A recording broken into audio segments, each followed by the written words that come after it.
Hi guys, it's Olga Helping for Graphic45 again, and I believe that this one will be my last video. So today I have really easy and simple and very Graphic45 and very me project. It's altered bottle and altered box. The story behind the project is really easy. I had a box that I altered for some kind of occasion, but it broke down, so I used a lid in some other project and I was left it with the bottom part. And I also have this really cool pharmacy vintage bottles, so I decided to assemble them together in small little assemblage. I have some pieces from Graphic45 papers, and the one that I'm using as my background is from the Detective collection. If I remember correctly, it's called Master Detective and have this gorgeous label paper. It's a poison paper.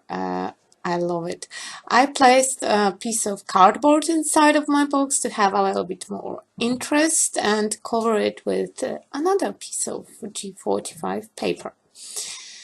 So let's leave the box aside to dry, and in the meantime I glued the cork inside of my bottle because it's totally glass bottle without any plastic elements. So if you don't plan to keep it, horizontally, it's better just to stick the cork.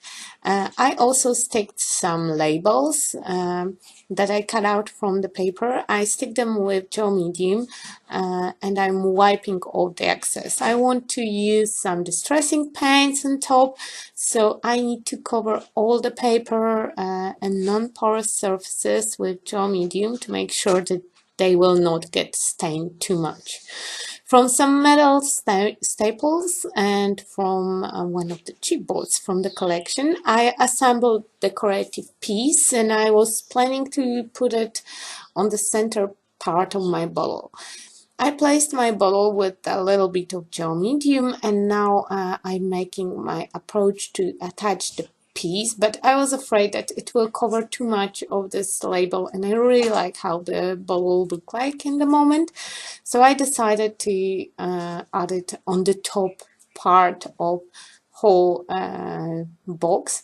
And on the label I used another keyhole and the knob from the knob set that I used a little bit earlier. So all those elements have to dry before my next step. So I just left them to dry over the night, and I finished my piece on the other day. Basically, I'm adding here some elements to add interest, but not to drag too much attention from the bottle itself.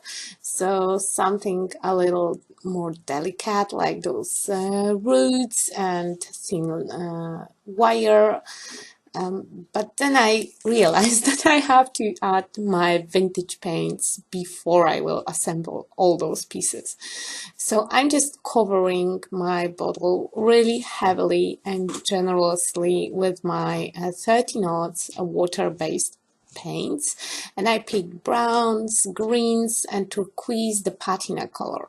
And I'm just applying really a lot of them because I will be able to wipe out all the excess, and dependingly on how deep and how much of the paint you will remove, how good your cleaning will be, you will get a more dusty effect. Like in my case, my project looks like it was standing in some kind of dusty place because I didn't clean the paint too much.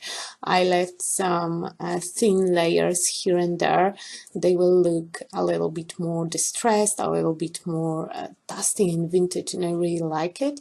I'm assembling some of those delicate elements that I told you before inside my composition, and because I'm in the rush right now, I want to finish the project. I'm using hot glue instead of gel medium because I want to paint over those elements at once. because they stand out too much. They look too fresh, and the wire is, super silvery, and all the other elements are a little bit distressed. So I'm just applying a little bit more paint on bottle and on some elements, and I'm covering some of the wires and roots with diluted paint as well, to make whole piece one cohesive thing. Okay, and basically that's all. That's everything for today. My project is ready. I hope you enjoyed it, and if you did, please subscribe and leave me thumbs up, and hopefully see you with the next one. Thank you so much. Have a nice and creative day. Bye bye.